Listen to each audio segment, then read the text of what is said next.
Hello students, स्वागत है learn chemistry में और मैं हूं आपकी educator doctor Anupam Singh. Name reaction की सीरीज में बेटा आज हम लेकर आए हैं एक और नई रिएक्शन, दैट इज अ कोरे हाउस सिंथेसिस।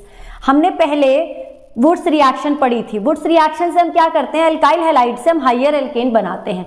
लेकिन वुड्स रिएक्शन के साथ ये प्रॉब्लम थी कि वहां पर हम सिमेट्रिक एल्केन बना रहे थे, मतलब एक ही टाइप के अल्काइल हैलाइड अगर रिएक्शन में पार्टिसिपेट करें तो वो रिएक्शन ज्यादा फेवरेबल होती है। अगर आप डिफरेंट अल्काइल हैलाइड ले रहे होते हैं तो क्या होता है कि वहां पर मिक्सचर ऑफ अल्काइल हैलाइड बन जाते हैं, जिनको सेपरेट करना एक टफ टास्क होता है। तो अगर हमारे पास डिफरेंट अल्काइल हैलाइड हैं तो हम यूज करते हैं कोरे हाउस सिंथेसिस। अगर even number of alkyl halide बनाना, इवन नंबर ऑफ एल्केन बनाना चाहते हो आप अल्काइल हैलाइड से, इवन नंबर वाले एल्केन, जैसे कि आप बनाना चाहते हो इथेन, आप बनाना चाहते हो ब्यूटेन, आप बनाना चाहते हो हेक्सेन, तो आप वुड्स रिएक्शन को यूज करेंगे। लेकिन अगर आप प्रोपेन बनाना चाहते हो तो वहां पर वुड्स रिएक्शन की जगह आप प्रेफर करेंगे कोरे हाउस सिंथेसिस। तो एसिमेट्रिकल एल्केन, अनसिमेट्रिकल एल्केन, या फिर आप कहें कि ऑड नंबर ऑफ एल्केन अगर आपको बनाने हैं हाइयर एल्केन, तो हम यूज करेंगे कोरे हाउस सिंथेसिस। तो इस रिएक्शन में हम क्या करते हैं कि पहले हम एल्काइल हैलाइड, एक एल्काइल हैलाइड लेते हैं। हमारे पास यहाँ मान लो दो एल्काइल हैलाइड है, तो जो पहला एल्काइल हैलाइड है, फर्स्ट एल्काइल हैलाइड, उसका काम होगा गिलमन्स रिएजेंट का बनाना। मतलब पहला जो प्रोसेस है इस रिएक्शन का वो है फॉर्मेशन ऑफ गिलमन्स रिएजेंट। ठीक है, तो देखते हैं कैसे होती है रिएक्शन। हम क्या करते हैं, एल्काइल हैलाइड को लिथियम के साथ रिएक्ट कराते हैं। लिथियम आपको पता है कि हाईली इलेक्ट्रोपॉजिटिव एक मेटल है और ये रिएक्शन होती है ईथर की प्रेजेंस में। ईथर की प्रेजेंस में ये रिएक्शन हो रही है क्योंकि जो ईथर है वो मीडियम को इनर्ट बनाता है। हमें यहाँ पे इनर्ट मीडियम चाहिए क्योंकि lithium is very reactive element, तो लिथियम RX के साथ रिएक्ट करता है। एक्चुअली इस रिएक्शन में क्या होगा, लिथियम आयन बनाएगा।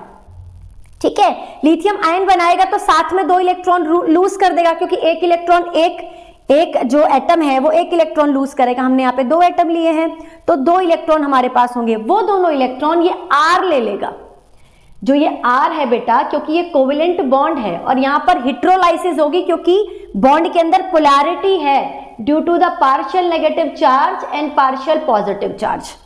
क्या है, यहाँ पर पोलैरिटी है, ये बॉन्ड पोलर है। X being high electronegative in nature क्या करेगा, जो शेयरिंग का इलेक्ट्रॉनों से अपनी तरफ खींचने की कोशिश करेगा, तो इस पर पार्शियल नेगेटिव चार्ज है, इस पर पार्शियल पॉजिटिव चार्ज है।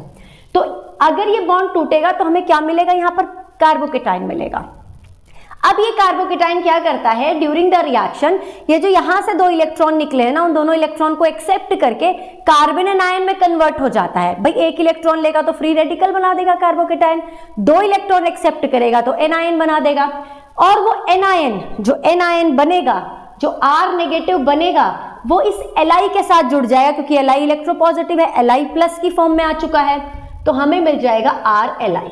और साथ में जो दूसरा Li है वो इस X के साथ, जिस पर नेगेटिव चार्ज था उसके साथ जुड़कर LiX बना देगा। जो ये LiX है ये स्टेबल है। कैसा है ये नेचर में, ये स्टेबल है। लेकिन जो हमारे पास RLi है ना बेटा, ये अनस्टेबल है। अनस्टेबल जो होगा वो आगे रिएक्शन में पार्टिसिपेट करेगा। पहली बात, ये अनस्टेबल है क्यों? अनस्टेबल इसलिए है क्योंकि यहाँ पर लिथियम के ऊपर पॉजिटिव है और R के ऊपर नेगेटिव है। आपको पता है कि जो कार्बन होता है उसका एनायन और कैटायन दोनों ही अनस्टेबल होते हैं। ठीक है, तो यहाँ पर क्या है, ये अनस्टेबल होने की वजह से फिर से ब्रेक होगा और ये रिएक्ट करेगा CuX के साथ। हम एक कॉपर हैलाइड के साथ इसकी रिएक्शन कराते हैं, हीट करते हैं इसके साथ, तो क्या मिलेगा हमें मिल जाएगा ये डाई एल्काइल लिथियम क्यूपरेट। क्या मिलेगा, डाई एल्काइल लिथियम क्यूपरेट मिल जाएगा। जो दोनों R हैं, हमने दो मॉलिक्यूल लिए RLi के, वो इस कॉपर के साथ जुड़ जाएंगे और Li as a Li plus बाहर आ जाए क्योंकि ये एनायन है, इसके बाहर एक कैटायन चला जाएगा। और एक Li, क्योंकि हमने दो मॉलिक्यूल लिए थे, ये एक Li इस X के साथ मिलकर क्या बना देगा, LiX बना देगा, जो फिर से स्टेबल है। तो ये रिएक्शन में आगे फर्दर काम नहीं करेगा। तो इसका मतलब क्या हुआ, पहले स्टेप में जो पहला एल्काइल हैलाइड था ना, जो एक एल्काइल हैलाइड था, उसका काम था गिलमन्स रिएजेंट का फॉर्मेशन। तो पहले तो हमने गिलमन्स रिएजेंट का फॉर्मेशन कर दिया।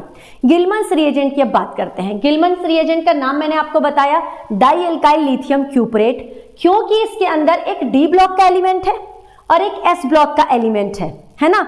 दोनों ही क्या है, मेटल हैं। तो ये कैसा कंपाउंड हुआ? ऑर्गेनोमेटेलिक कंपाउंड हुआ। ऑर्गेनिक पार्ट भी है बेटा और मेटेलिक पार्ट भी है, ये ऑर्गेनोमेटेलिक कंपाउंड हुआ। किसकी तरह? RMGX की तरह, ग्रिग्नार्ड रिएजेंट की तरह। ग्रिग्नार्ड रिएजेंट हम पहले पढ़ चुके हैं, तो ग्रिग्नार्ड रिएजेंट की तरह ही गिलमन्स रिएजेंट भी एक ऑर्गेनोमेटेलिक कंपाउंड होता है।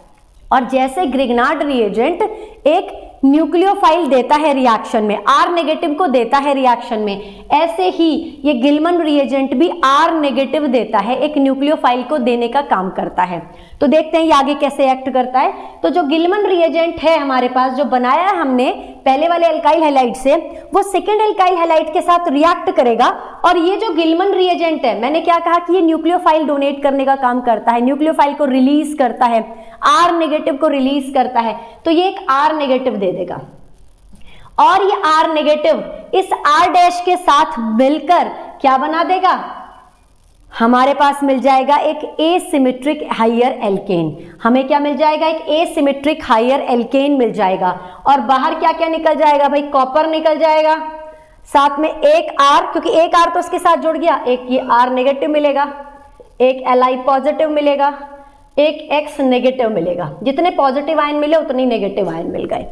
ठीक है, तो इस तरह से हम दो डिफरेंट एल्काइल हैलाइड को यूज करके हायर एल्केन बना सकते हैं। और रिएक्शन को क्या कहते हैं? कोरे-हाउस सिंथेसिस रिएक्शन कहते हैं। इस रिएक्शन में गिलमन रिएजेंट बनता है। गिलमन रिएजेंट एक न्यूक्लियोफाइल रिलीजिंग रिएजेंट है, न्यूक्लियोफाइल को रिलीज करेगा, यानी कि रिएक्शन में कार्बन एनायन काम करेगा, carbon anion as a intermediate काम करेगा। न्यूक्लियोफाइल रिएक्शन में अटैक कर रहा है, ये एक न्यूक्लियोफाइल अटैक करेगा और वो रिलीज करेगा, और ये न्यूक्लियोफाइल इस R-X पर रिएक्ट करेगा। और ये रिएक्शन क्या होती है?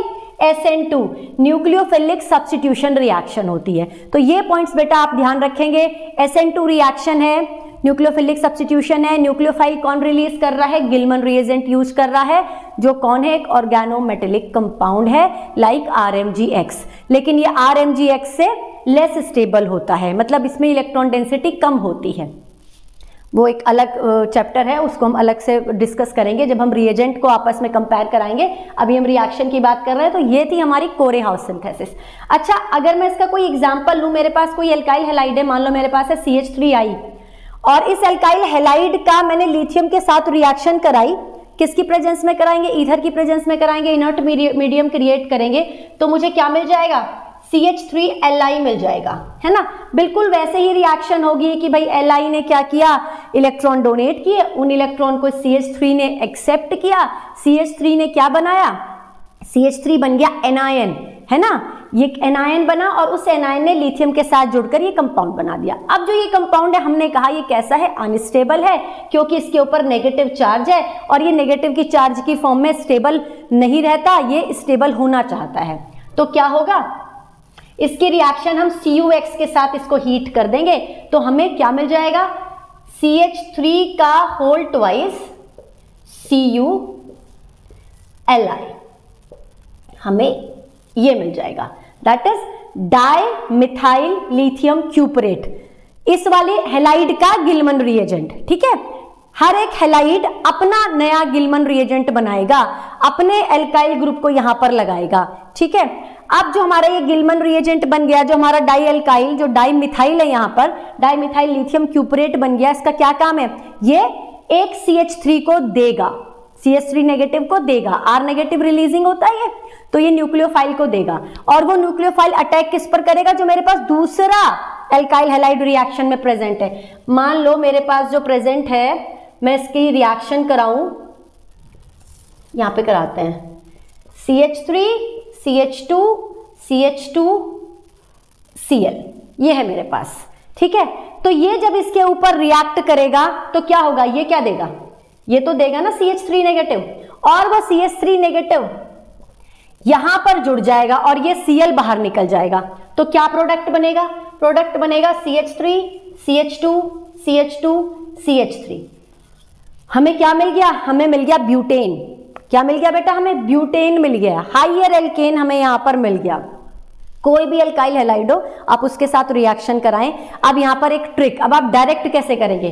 डायरेक्ट आप ऐसे करेंगे, आपको क्या ध्यान रखना है? पहले एल्काइल हैलाइड का एल्काइल ग्रुप ले लो, दूसरे एल्काइल हैलाइड का एल्काइल ग्रुप ले लो, और दोनों को जोड़ दो, आपका प्रोडक्ट बन गया। तो ये ट्रिक से आप इस रिएक्शन को करेंगे, क्योंकि वहां पे पूरा मैकेनिज्म आपको करके नहीं दिखाना है क्वेश्चन में, आपको मैकेनिज्म समझ में आना चाहिए, ठीक है। क्योंकि अगर रिएक्शन वो यहां से स्टार्ट कर दे, आपको ये पहले कुछ नहीं दिया हुआ, उसने रिएक्शन यहां से स्टार्ट कर दी, तो आपको ये तो पता है ना कि ये वाला जो CH3 जो पार्ट है वो इस वाले एल्काइल हैलाइड का पार्ट है ना। फिर जब आप इसकी रिएक्शन इससे कराएं तो यहां पर आप याद रखें कि एक CH3 देगा, ये एक CH3 यानी कि एक R नेगेटिव देगा, और वो इस वाले दूसरे एल्काइल हैलाइड पर अटैक करके क्या बना देगा, हाइयर एल्केन बना देगा। तो हाइयर एल्केन की फॉर्मेशन हम इससे करते हैं, एसिमेट्रिकल एल्केन बनाते हैं। और ये रिएक्शन इसलिए इंपॉर्टेंट है क्योंकि इसमें गिलमन्स रिएजेंट का फॉर्मेशन होता है, जो कि न्यूक्लियोफाइल रिलीजिंग एजेंट है।